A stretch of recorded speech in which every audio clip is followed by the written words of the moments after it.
Hello and welcome to another episode of the Couch Potato Podcast. On today's show, I'm joined by producer Adam, and him and I are going to discuss the recent Disney Plus show, Obi Wan Kenobi. There are going to be some spoilers involved, so if you haven't seen Obi-Wan yet, first off, what are you waiting for? It's fucking awesome. But second of all, there are some spoilers in this, so proceed with caution. Give us a listen after you've watched the show, or if you don't give a shit, come on in, listen to us. We're also going to kind of go over briefly what we're going to check out next since we've gotten through Obi-Wan. So a lot of good TV out there right now, so tons of stuff to check out. So him and I will kind of give you a recommendation what to check out after you watch Obi-Wan. So after the guitar riff, the Couch Potato Podcast.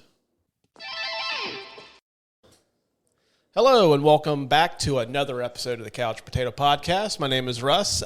Lucas, unfortunately, will not be joining us this evening, but I have gotten an awesome replacement. Actually, I would say the 1B to Lucas's 1A. Producer Adam's on the show. Give Lucas a round of applause. I just totally screwed up that intro. I'm sorry. I don't know why I'm going to give Lucas a round of applause. Motherfucker's not even here. Give him a round of applause for not being here. Yeah, so we can have Adam on the show. There we go. Thank you, Lucas, for not being on the show tonight so we can have Adam on the show. Adam, what's going on, man? Oh, not much. Gonna do this podcast about something that I like. Yeah, I'm looking forward to this as well. We are going to discuss the recent conclusion. Well, actually, we're just going to talk about the whole show. We haven't done anything Star Wars related yet in our 60-plus episode run. So we figured, hey, what better time to do Star Wars than to do an episode on the Obi Wan Kenobi series that just recently ended on Disney Plus. Which, very good. Yeah. First off, I will begin. What were your thoughts, man? What'd you think? So I went in kind of blind. I expected it to be decent because Ewan McGregor's in it. Love Ewan McGregor. Excellent actor. Wait a minute, Ewan or Union McGregor?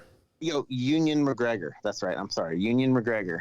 That is an inside joke. Former coworker of ours referred to Ewan McGregor as Union McGregor and Liam Neeson as Liam Nillison.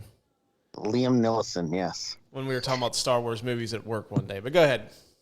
But I was also going into it kind of skeptical just because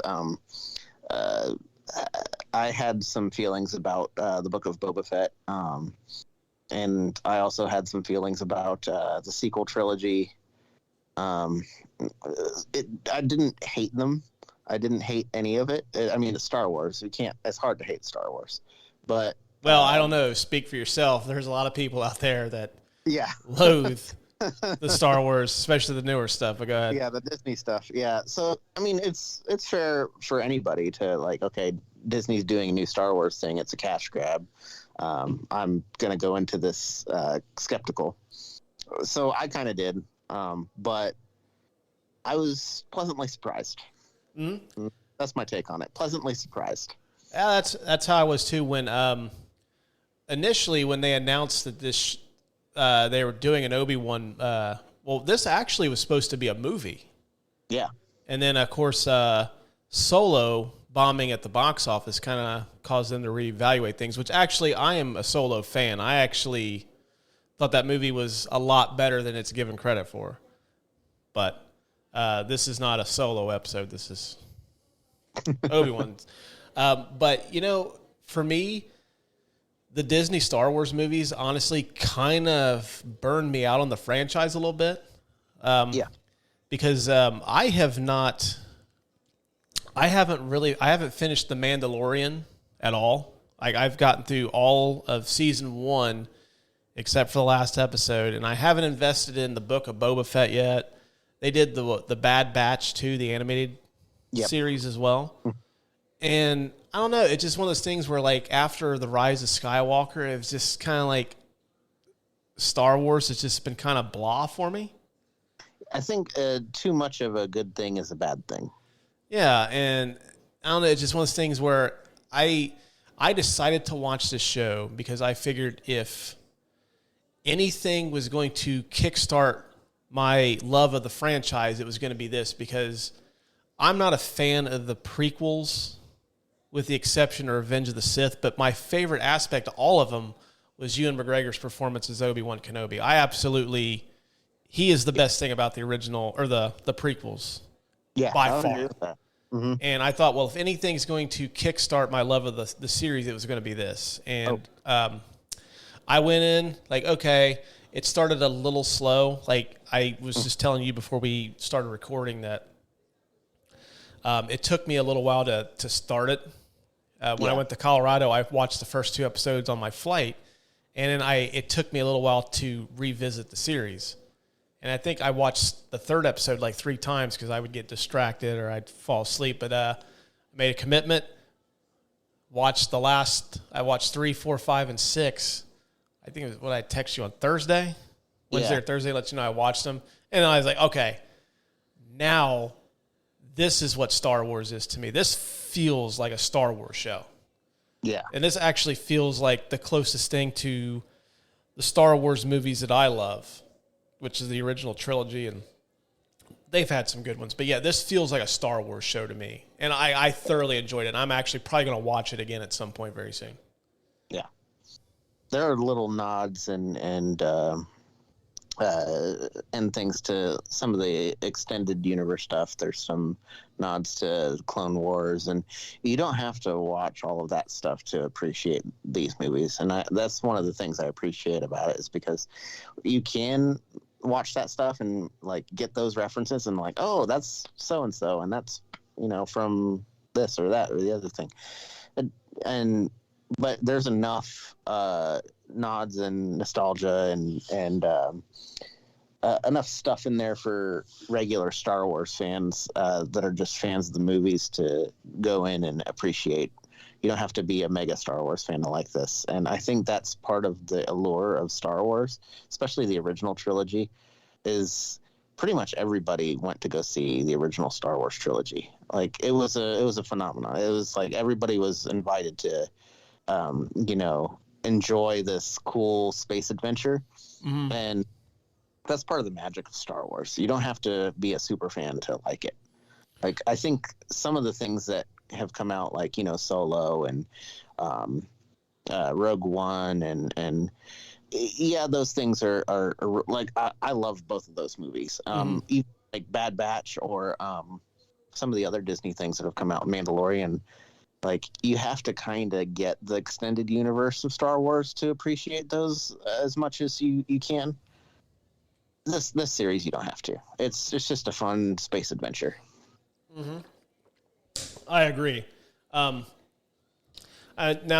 like for me, I was going to ask you this first, but like what stands out to you? What did you love about this show? What stood out to me the most, I think, was Ewan McGregor's performance. Mm-hmm. But he's always good. Like so that's one of the things that I went in like expecting. One of the things I wasn't expecting was how well it marries the prequel trilogy to the original trilogy. Mm-hmm. And you could even say, like some of the things from the original trilogy, like some of the things that I was reading about, like while I was watching it, people would complain like, oh, when Vader sees Obi-Wan on the Death Star and he says, when I left you, I was but the learner. And now, like, they're retconning that. It's like, no, I'm the master. Yeah, it's like they're not retconning it. I mean, yeah, sort of.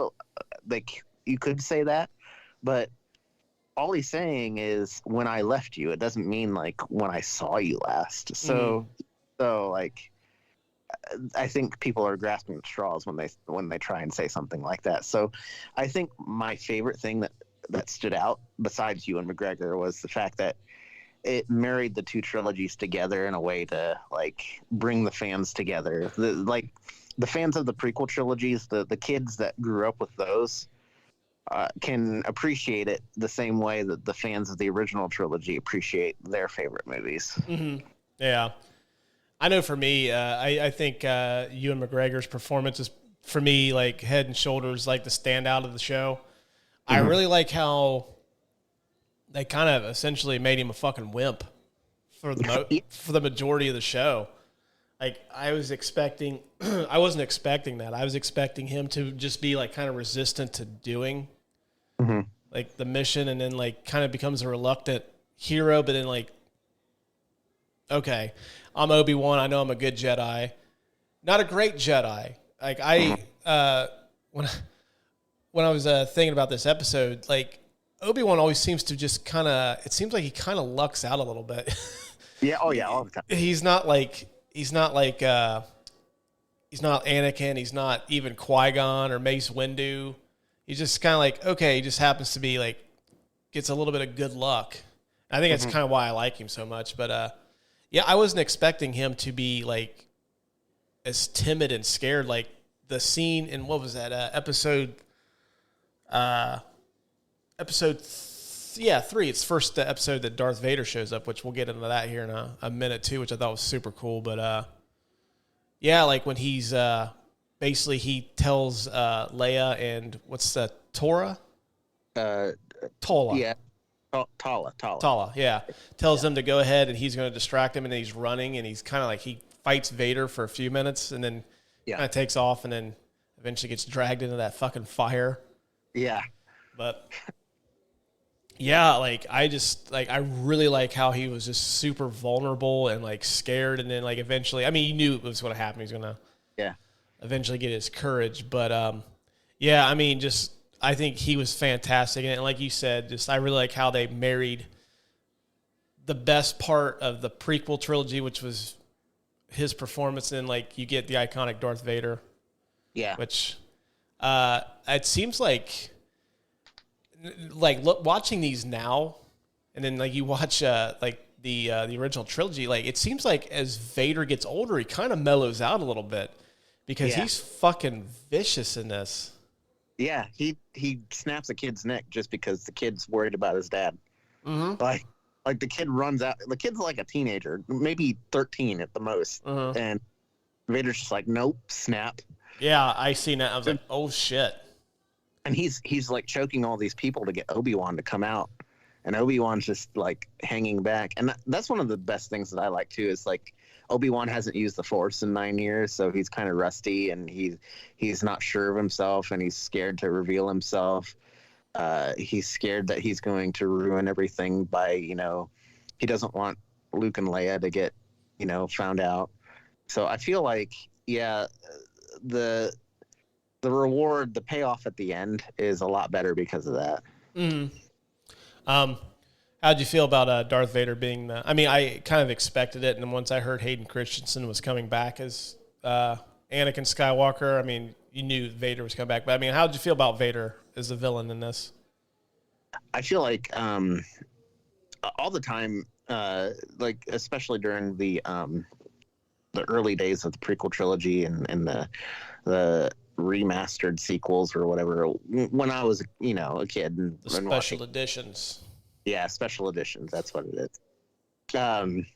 You hear about how scary Vader is, and like you hear in the original trilogy, like, oh, he's feared of all the universe. Like, okay, yeah, he's pretty intimidating when you like look at him, and he's tall and he's powerful, and you don't see a whole lot of that in the original trilogy. You get some lightsaber duels. He's got the scary, mask and the scary sounding breather, but you don't get to see him be ruthless.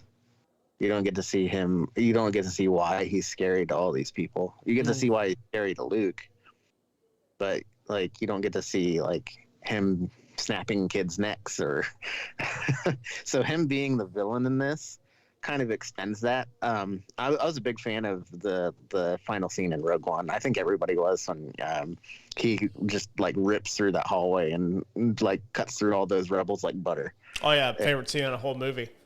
So good.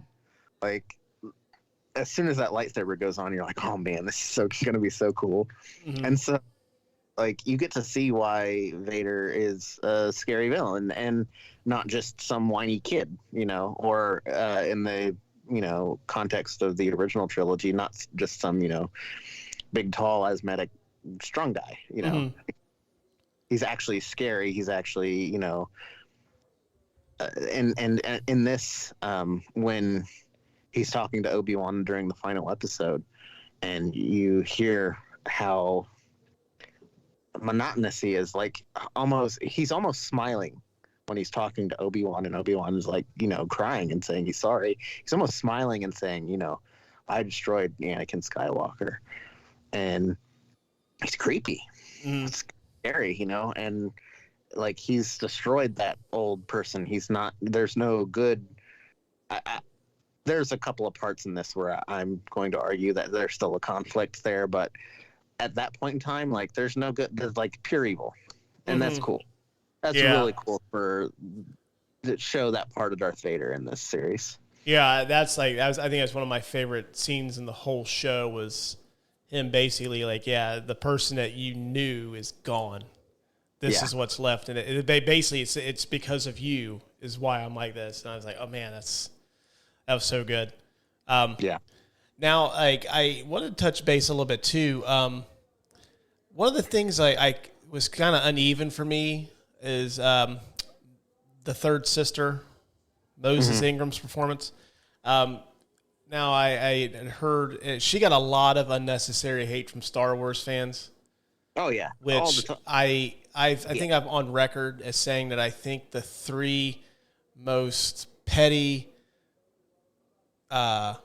just toxic fan bases in any media whatsoever are Star Wars fans, the heavy metal community, and I think the wrestling community is kind of taken over certain movie franchises too. But she got a lot of like really vile and nasty like messages on Instagram, super racist stuff. Yeah, and I don't get it. And if you are one of the people that, if you're listening to this and you're one of the people that sent her that, shame on you. You should go fuck yourself. But I thought her performance is a little uneven at times. Like I think as the story progressed, I kind of got a little less interested in her story arc when she starts to kind of have second thoughts about what she's doing. I think that the loud minority of racist hoopla on the internet was kind of overshadowing the fact that her performance is kind of uneven in this. That being said, I mean it doesn't make it unwatchable. I mean it's fine. No, she's good. It just I didn't understand, like, I don't know, I think that all that hate was kind of I think it's kind of the fault of Star Wars a little bit too, is like they kind of in the early goings of the movies just portrayed like essentially outside of Lando, everybody's white. Yeah. In that, and I think they've tried to do a good job. They've tried to incorporate different characters and races into the series, and it just, I don't know, it always seems to be met with hate from Star Wars fans, but I don't get. It's a space opera with green people and blue people and like lizard people, and there's even a mole guy in this series. Like, why are we caring about the color of a person's skin that's a humanoid? Because there's so many different I got some thoughts on Freck here in a minute, but I don't get, and it's been like John Boyega got tons of hate. The girl that played Rose, her name is completely lost on me at the second, but she got a ton of shit too, and I just don't fucking get it. And if that is the thing that you hate about Disney Star Wars, then don't be a fan. It really, like, the Disney stuff has had a lot of issues, but the least of it is the fact that they've cast a minority in a role. I don't fucking get it, but I mean, if you're gonna be like that, and you're and even if like you're one of those people that's like, oh, I only like the original trilogy, then like it's fine to have favorites. Just, you don't have to complain. Just watch it. Yeah, like, just okay, okay, that's fine. You know. And actually, I find Finn to be kind of charming in those movies too. Oh yeah, for sure. Yeah. Yeah, outside that though, Moses Ingram, like I don't know, like I really liked her at first, but then when she started to kind of have second thoughts about what she was doing, I started losing interest in the character. And I know I did not get the final episode when she decides to go after Luke. Mm-hmm. That really didn't make any sense to me why that had to be a thing. Yeah. That's probably been my biggest nitpick of the whole show was like, okay. She wanted to kill him because he was Darth Vader's kid and she wanted to piss off Darth Vader. I wasn't too sure. I mean, yeah, I didn't get it either. I started not liking her performance like on episode 2 because like she was dialing it to 11, which is supposed to happen because she's supposed to be like the most aggressive or whatever of all the Inquisitors, and that's why she wants to, beat them all and be Darth Vader's number one person. That was her motivation to begin with at the beginning. Mm-hmm. Cool, dial it to 11, but I feel like when it comes to cinema, usually the nicest people play the best bad guys, like Ralph Fiennes, for example, plays a bunch of bad guys. Excellent bad guy. Apparently, he's a really nice guy in real life. I feel like that's the opposite for Moses in this, because she seems like super nice in real life, but she seems way too, like, it feels like she's trying to put on being bad in this, and she's doing a poor job of it. Mm-hmm. Yeah, I'm not too, like, because I'll be honest with you, when it comes to the Star Wars, like, in the universe, like, I am not too familiar with the Inquisitors to begin with. So I didn't have a lot invested in it. I didn't even know who the Grand Inquisitor was. Mm-hmm. Like, I wasn't, because I had never watched the Clone Wars. They're big in the Clone Wars series. Am I correct? Correct. Yeah. Okay. So yeah, I wasn't too invested in that. I don't know. That may have been for me. Why? Is because I'm not too familiar with those guys. I did find out that the fifth brother is played by the incomparable Sung Kang, who plays Han in the Fast and Furious series. So the whole time I see him on screen, I'm expecting a cameo from someone from that series. Honestly, they would have gotten along if they would have had Dominic Toretto, because, like, you guys are family. Yeah, that's true. Yeah, and yeah, I like the Inquisitors. I like the they're finally like breaking into the live action Star Wars universe.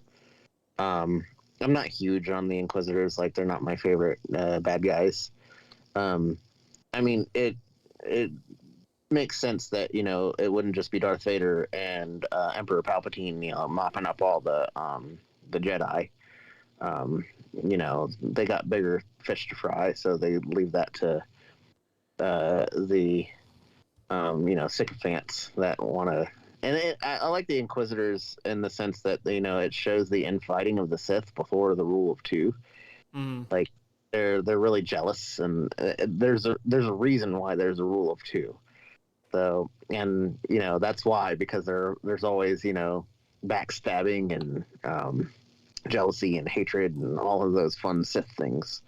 So it's cool to see, but it's not it's not, like you said, it's not my cup of tea either. Like, it's cool that we get to have that in a live action sense, but I mean, I wouldn't put too much focus on it, and I think they put too much focus on Reva, the third sister, in this series. I think it's Obi-Wan. It's not it's not Reva.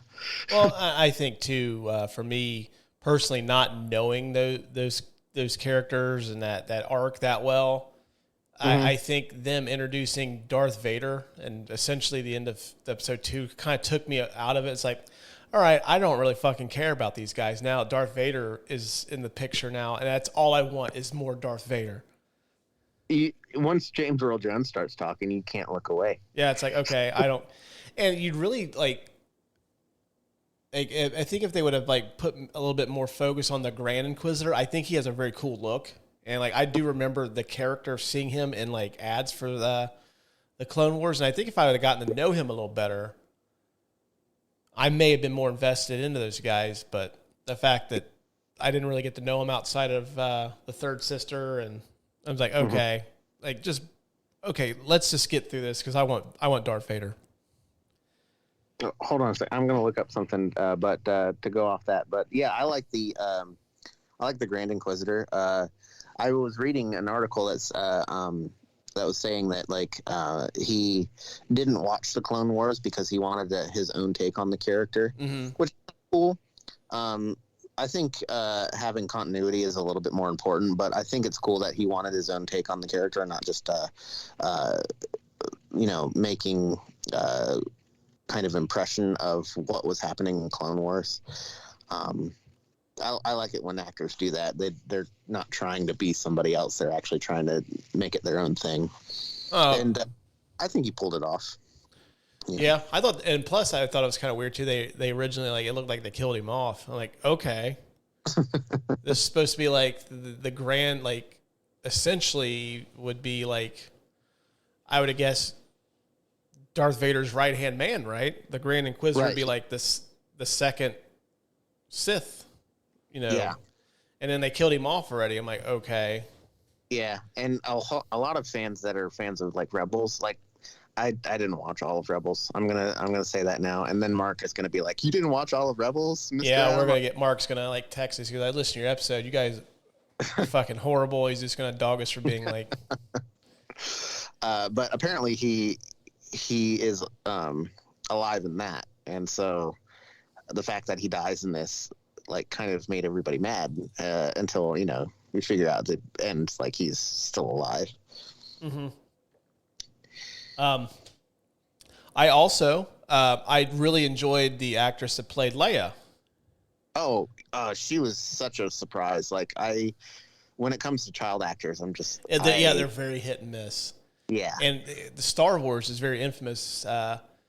Jake Lloyd was fucking atrocious as Anakin Skywalker. Yeah, and I was very skeptical. Like, okay, another kid actress. Ugh. I was a little shocked that Leia was even involved in this. I didn't know that they were introducing that character into the show. And yeah, I honestly, the one thing that I take away from this is like, how many times do you need to get kidnapped before you learn? Yeah.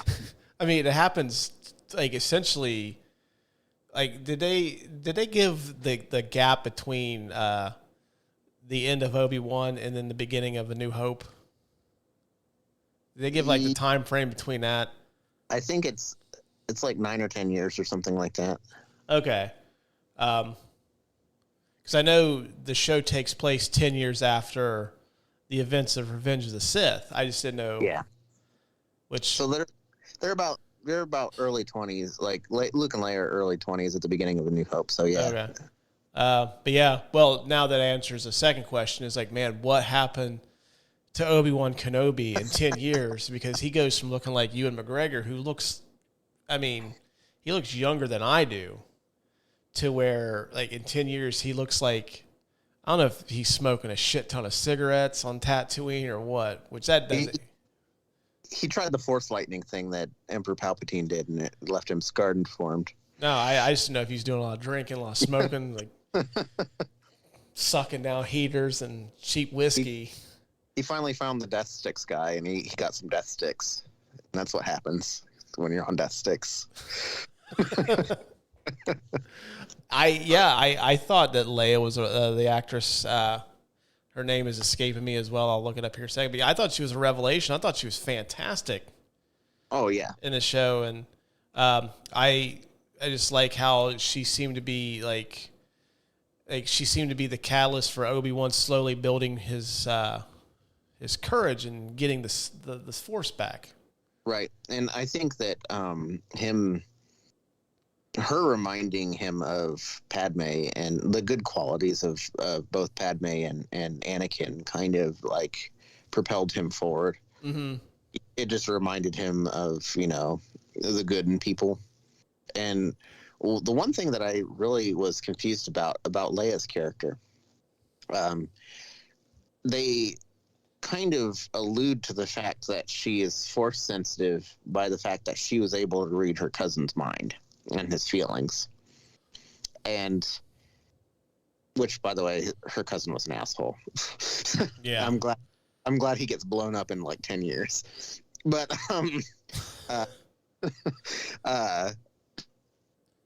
and then she is too trusting to the mole guy. Oh, Freck. Yeah, and like she isn't able to read his mind, but also she doesn't trust Obi-Wan when she's captured the first time. Mm-hmm. Like, consistency, Leia, consistency. Come on. I get that she's still a kid and she's like, you know, just force sensitive and not trained or anything, but you know, use that intuition. Yeah. I could see trusting Freck though, because he's an adorable mole character.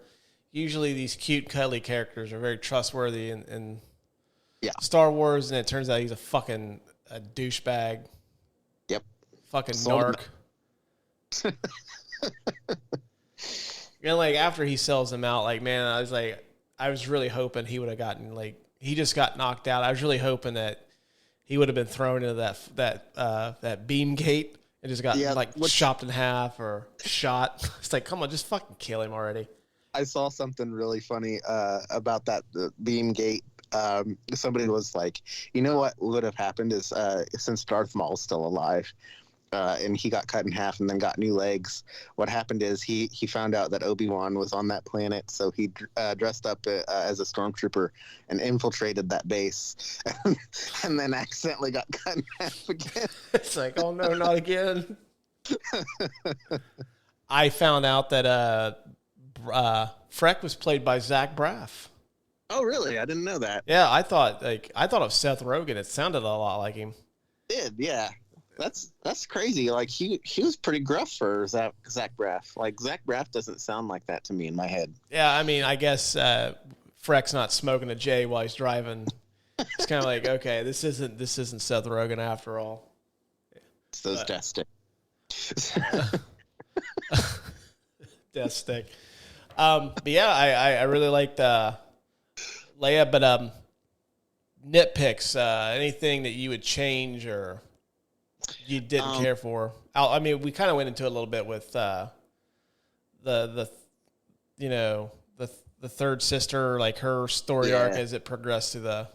I would dial her back a little bit. That's kind of a nitpick of mine. I'd just dial her back a little bit and don't focus much on her. I get why they did to give the show a little bit more depth, but I don't think it needed it. And that being said, like, that was part of my bigger nitpick, which is the story is a little bit inconsistent. I think it repeats itself too much, and they focus on things that aren't important too much. And I know that they were doing that to dial back on the Obi-Wan and Anakin conflict, and they were trying to make that have more gravitas and more importance, which is good, but I think they could have done it a little bit differently. They didn't need to repeat the whole Leia got captured and I need to go save her from these Imperials again. Like, that was literally a repeated storyline for another episode. They did it a little differently, but that's all. That's my biggest nitpick. They could have refined the story a little bit better so that they could have still held back on the Obi-Wan and Anakin thing, but made it a little bit more cohesive. Yeah, I know. For me, I would have just liked to have gotten, like I said, I think I would have been more invested in the Inquisitors if I'd have got to know them a little bit better. Yeah. And maybe held Darth Vader back. Yeah. Maybe introduce him at the end of 3. But, I mean, at the end of the day, they're kind of like more like minor nitpicks. Like I said, like, yeah, we'll give our a review here in a minute. But yeah, I mean, I didn't have anything really to nitpick. I think the only other thing that I didn't care for was I think you and I discussed this before we went on the air, trying to hide Leia in a giant trench coat. Oh my God. Yeah, that was my only, that was the biggest plot hole. I don't even know what you'd call it. Like, that is just ridiculous. Like, that wouldn't happen. That kind of pulled me out a little bit of the illusion of Star. I mean, it's a space fantasy. Don't get me wrong, but like, really, the trench coat trick? Yeah, when I was watching that, I was like, what the fuck? Really? Like, there's not a cart you can put her in. It's like, the only thing that would have been more outlandish is if she would have been on Obi-Wan's shoulders and she was wearing the trench coat as the head and Obi-Wan was the body and the legs.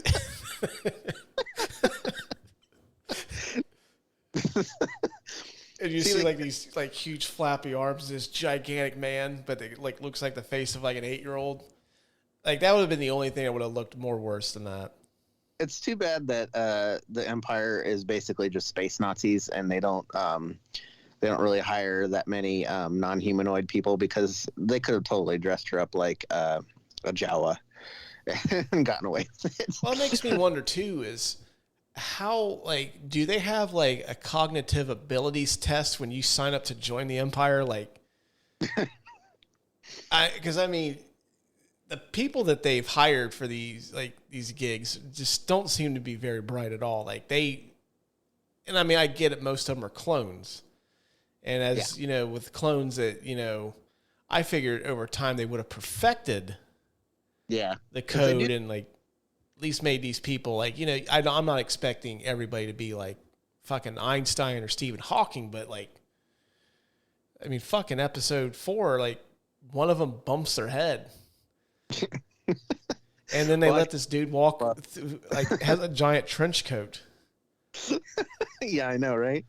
And then like Tala breaking in, or like not really breaking in, but like infiltrating the base, the Inquisitorial Palace, whatever. I don't even know what it's called. Mark is gonna hate me, but yeah, he's gonna send us hate mail when this comes out.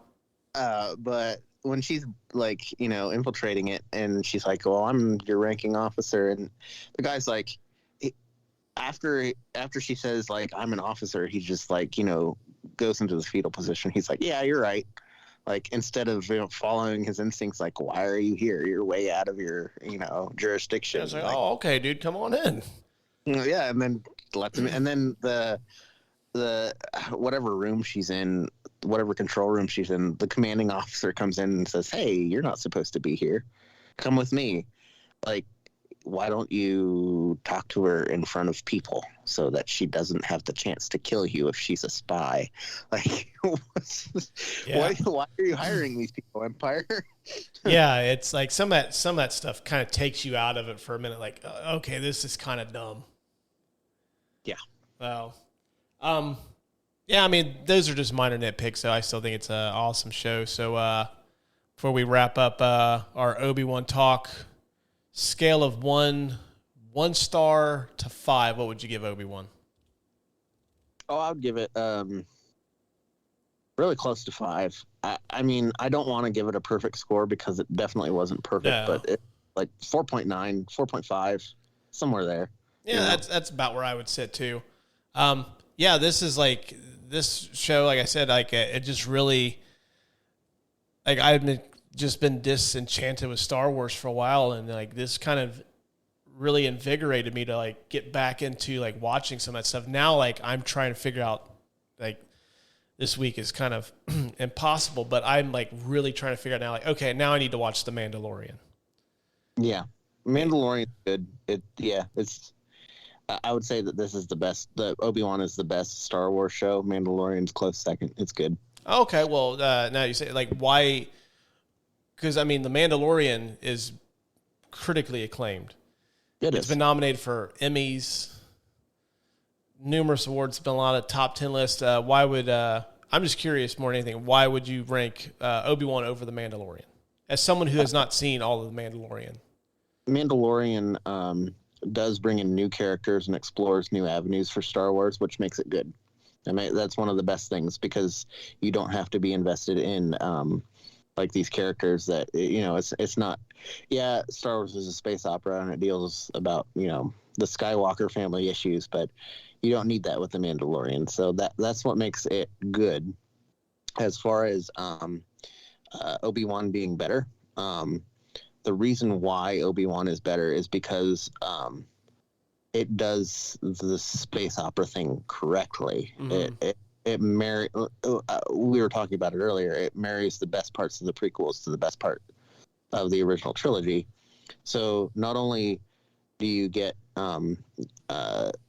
prequel fans together with original trilogy fans liking the same thing, it's still fun for everybody, and it captures the magic of what Star Wars was. Mandalorian, while it's good in its own right, still does the retro movie making. Like it tries to capture the original trilogy, the feel of the original, the cinematography of the original trilogy. Mm-hmm.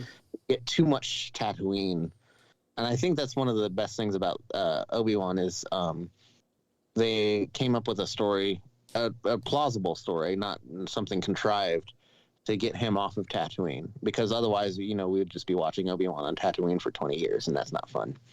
And every Star Wars show, and we have Tatooine again. There it is, the desert planet. Cool. Yeah, I'm waiting for the Disney Plus show, like Tatooine Vice, about like Vice cops on Tatooine. Yeah, and we were talking earlier before we started recording about Boba Fett. Tell me about Boba Fett. I've been told that I've got probably 3 or 4 different, like totally different reviews on Boba Fett. I've been told that I need to watch The Mandalorian first. Yes. And if I watch The Mandalorian, I will appreciate Boba Fett more. I've been told Boba Fett's really good. I've also been told it stinks. And you gave me actually the best review of all so far. So I want to hear what you said real quick about Boba Fett. Boba Fett is slow. It starts slow. And, I mean, you do appreciate it more if you watch Mandalorian. But when I went into Boba Fett, again, we get a lot of Tatooine. Woohoo, Tatooine.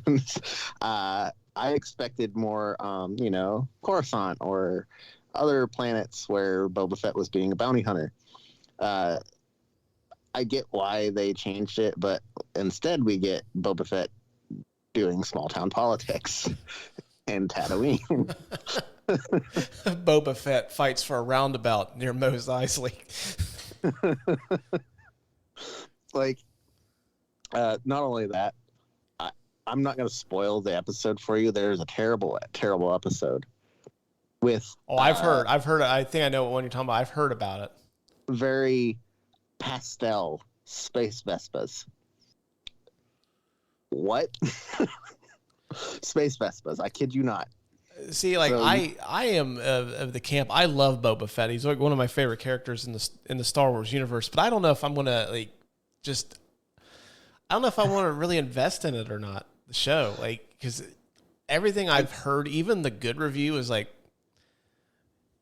I will get this. Boba Fett was one of my least favorite characters, and I have fought with many a Star Wars fan because I was like, yeah, Boba Fett's cool in a kind of mysterious way, but he's a lame character in regards to the movies. Like in the movies, you get him, see him stand next to all these other cool bounty hunters. Granted, he's the coolest, and then he's basically a simp for Darth Vader, and he's like, oh well, Darth Vader, they're over here, and then Darth Vader's like, good boy, Boba Fett. You get a treat. Here's a frozen Han sickle.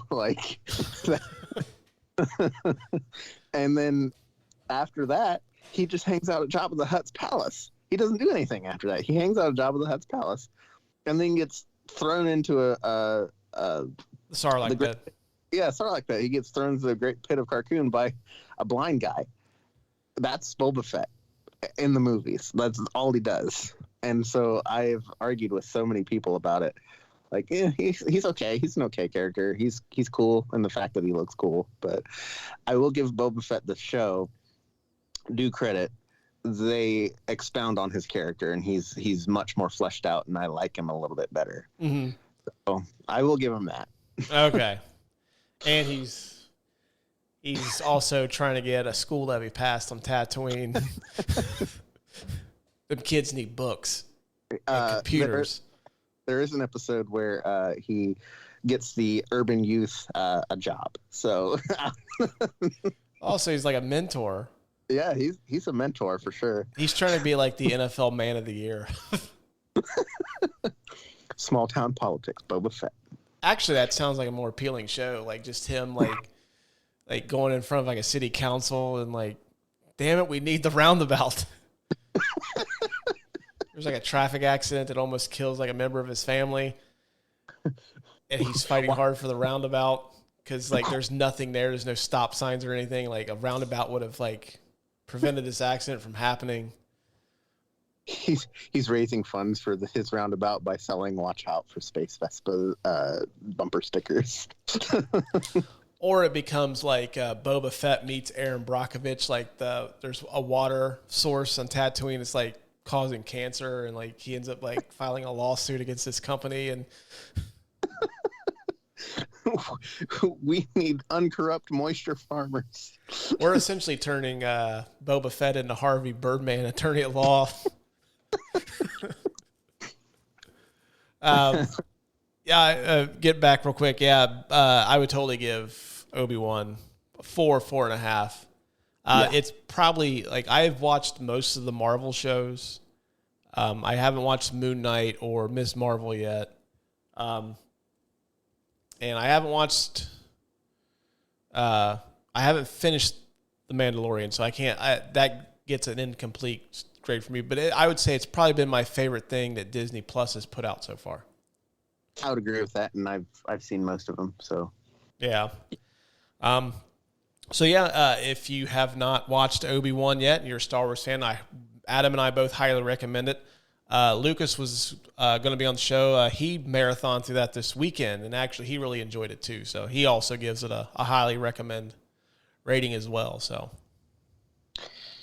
I do want to touch on the final episode before we wrap things up. Oh yeah, we didn't even go over that.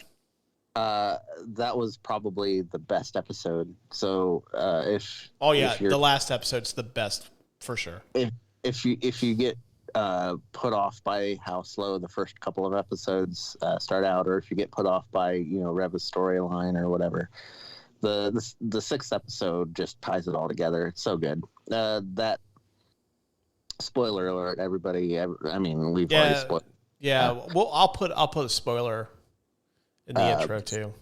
But when Obi-Wan, that whole fight, when Vader like smashes his hand into the ground and caves the ground in around Obi-Wan and like throws the rocks on top of him, and then Obi-Wan like you finally get that payoff of Obi-Wan like remembering Leia and Luke and all the good things about his friends, and then he like lifts literal mountains and like pelts them at Darth Vader. Mm-hmm. It's so cool. Like that's such a good payoff, and him slashing his like when he smashed his breather and he makes that same wheezing sounds that he made in Return of the Jedi. I liked that too. Mm-hmm. That was a cool back. I thought that was a cool visual too. Is after his helmet's been like split open, mm-hmm. you kind of get the blue hue for a minute that kind of reflects like who he used to be, and then it goes red. And it's like this is who he is now. Yeah, I thought that was a very cool visual that like I didn't even pick up on it at first, but I had seen something on the old Twitter. Mm-hmm. Somebody had put like a picture of side by side of him in the blue and him in the red. I was like, oh, that makes perfect sense. That's who he used to be and who he is now. And I really liked the fact that they mixed James Earl Jones' voice with Hayden Christensen. Like the fact that it worked in and out. That was a cool effect. I really, really enjoyed that. We need more of that.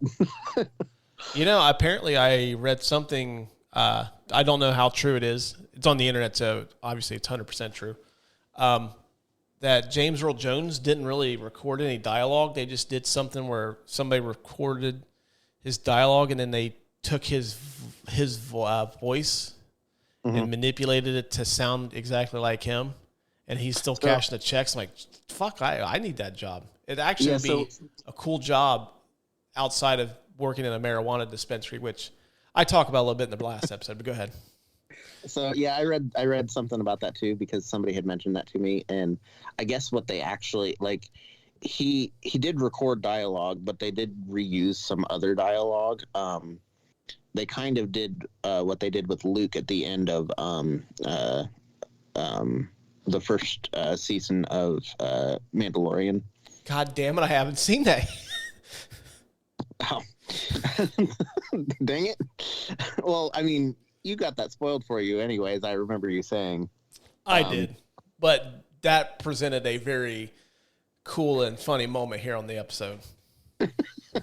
But they kind of did the deep fake sort of thing where they de-aged him, and, you know, they made him look like he did at the end of Return of the Jedi.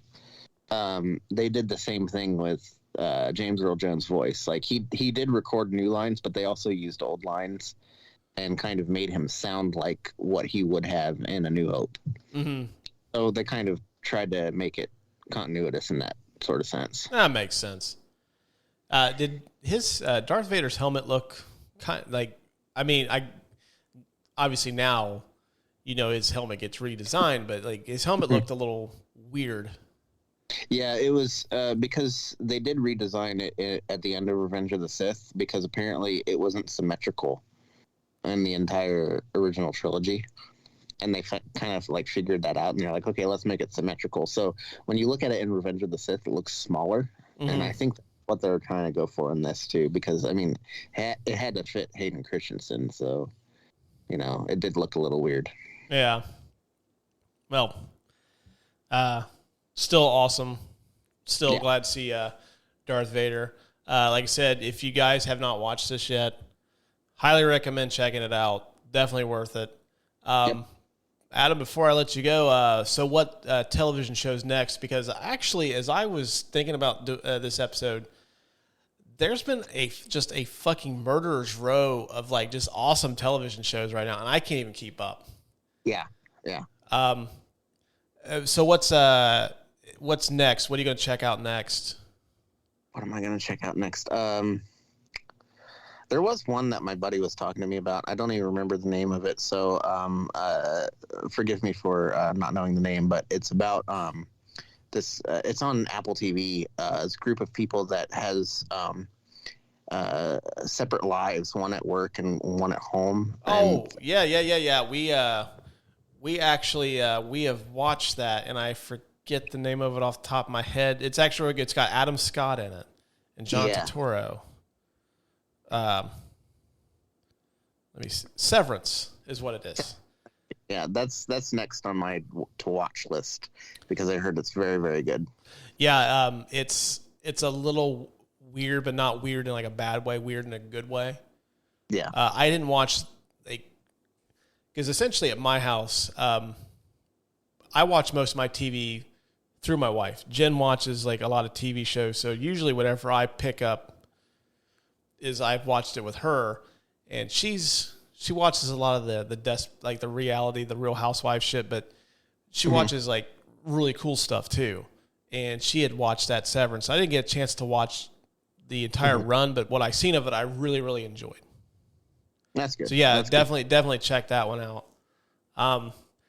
Man, I know for me, like I was hell bent on getting through Barry, so I could start the new season of Barry, which I fucking absolutely adore.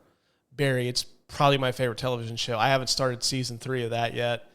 Yeah. Still need to see that. HBO did a show called We Own the City. It's kind of like a prequel, or it's like a companion show to The Wire, which I think is arguably the best HBO show of all time. Been meaning to check that out.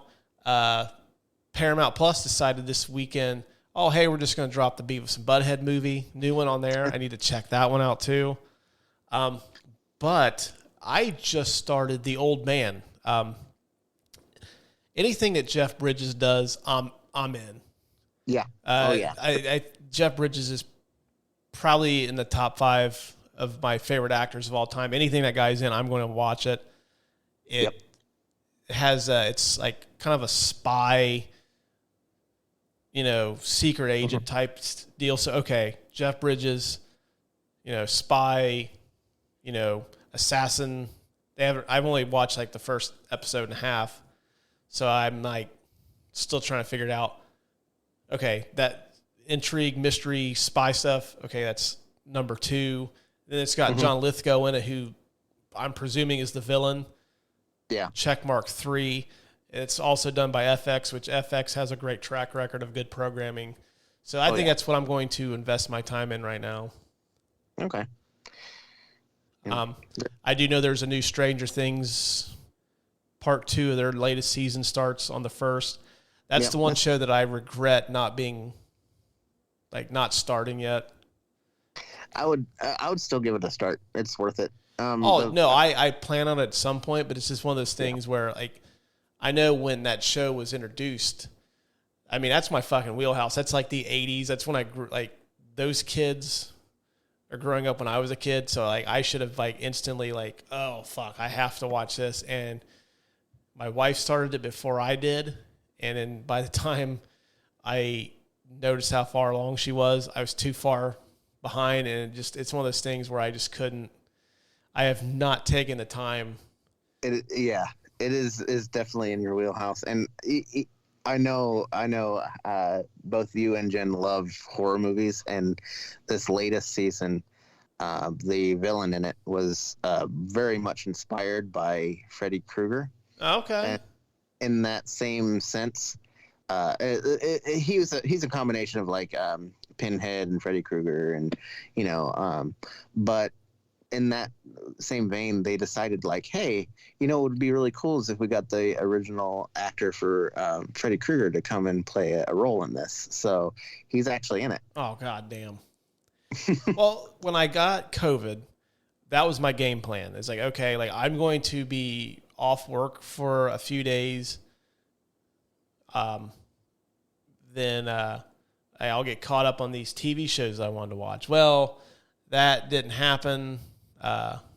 I had to go back to work earlier than I had planned, so I didn't get a chance to get caught up on and watch a lot of this stuff. And now I think once the new season wraps up, because it comes out, Friday? Yeah. Yeah, so I think once that one's done, I think I'll just lock in and, like, because I could probably motor through them pretty quick. Yeah. I do know that this last season, the episode, there wasn't that many episodes. There's like 7, I want to say. I don't remember, but each of them was about an hour and some odd minutes long. They were pretty long, so it'd take about 7 hours to get through the entire thing. So, but you can motor through them pretty fast, though. They don't seem that long when you're watching them. The only thing that I've seen off this new season is Matthew Modine is in it, and he's got bitch and sideburns. Yep. Because I know my wife was watching it. She's a huge fan of the show, and I just happened to walk past, and I'm like, "Oh, Matthew Modine, sideburns, fucking awesome! All right." Yep. So yeah, I think I'm gonna check that out. And plus, now that I have my love of Star Wars has been rekindled, I owe it to myself to start and finish The Mandalorian, because I think the new season of that starts here. Yeah. In the fall. At least The Mandalorian, nobody would fault you for skipping the Book of Boba Fett, but I think that's kind of necessary as well. So I would watch the Book of Boba Fett, just muscle through it. I mean, if for nothing else, it gives Boba Fett some character development. So. Right. Well, I've also Lucas was telling me, I know the original plan was him being on the show too. He's actually a big fan of Miss Marvel. He's told me that's really good right now. I've heard several different things about it, and it's much in the same kind of feel for the idiot racists around Obi-Wan. There's idiot racists around Miss Marvel too, so they kind of like drown out actual criticisms. And I've heard actual criticisms about the show, but then I've also heard good things about the show. So yeah, I know. I don't know if it's like for me, if it's Marvel fatigue, but like I don't know, like I just after Hawkeye, I've just been kind of like I just can't start the Marvel shows. Like we tried to watch Moon Knight, the first episode of that, and like I think my wife and I fell asleep through it, and I just like I'll get to it when I get to it. The thing I like about Moon Knight, and I know that Lucas has his strong feelings that it's awful. I haven't finished it. I like it. I like it a lot. The reason why I like it though is because it's different than anything else Marvel. So being out on Marvel and watching Moon Knight is an okay thing, I think. Okay. Yeah, I don't know. It just I just haven't been super pumped to watch any of that stuff. No, it's. I think it's just being tired of the formulaic thing. You know, it is very formulaic. Yeah. So. Yeah, I really hope that we're not getting to that point now with Marvel stuff where you're starting to get the fatigue and it's like,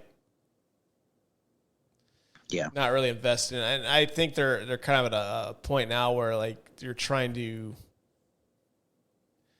Well, I mean, we've got Thor coming out, which I know the reviews of that are pretty good so far. But I don't know. I think it's just trying to cycle through some of these newer characters, and it's been tough to kind of get invested in any of them.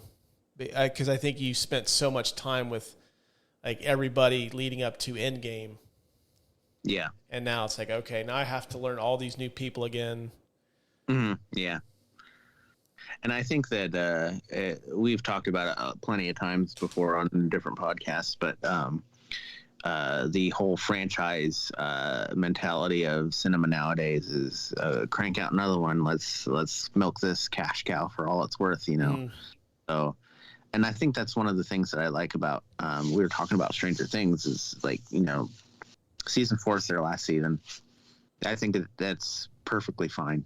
You know, ended at season 4. They don't need a million seasons. It's good. But keep so it this good. Is season 4 now, or It's season 4 now. So, and this second part of this last season is supposedly the last season they're doing. I'm good with that. Like, end it while you're ahead, you know. So, and with the Marvel stuff, it's just like, okay, let's keep milking the cow. Let's keep. So. It's kind of a bittersweet thing. You get more of the thing that you like, but like I said earlier in the podcast, like too much of something good is a bad thing. Yeah. Well, before we wrap this up, anything to add on Obi-Wan or what people should be watching right now during the dog days of summer? Watch Obi-Wan. It's good. Yes, it's I agree. Yeah, that's all I have to add. It's excellent. It's really good. If you like either the original trilogy, the prequel trilogy, anything Star Wars, it's got something for everybody. Yeah, I think if you're a Star Wars fan, this feels like Star Wars. Yep. Oh. All right, well, that wraps up this episode, so we will talk to you guys later. See ya. And that will do it for today's episode of the Couch Potato Podcast. We hope you guys and gals enjoyed what you heard. If you like what you hear, please leave us a 5-star review on Apple or Spotify. You can find the show on Instagram, Facebook, and Twitter. So if you want to hear what we've got coming up, poll questions, I like to interact with you guys and gals on there. So please follow us on all the socials. We would love to hear your feedback, what you got to say. Maybe you give us a good show update down the road. Who knows? A little bit of breaking news. I am going to drop a second episode this week. Going to discuss the AEW New Japan joint pay-per-view Forbidden Door, which just happened this past Sunday. So I'm going to give my thoughts on that. Probably going to drop that Wednesday or Thursday. So keep an eye out for that. Be sure to subscribe to the show wherever you listen to podcasts. So we will catch you guys later.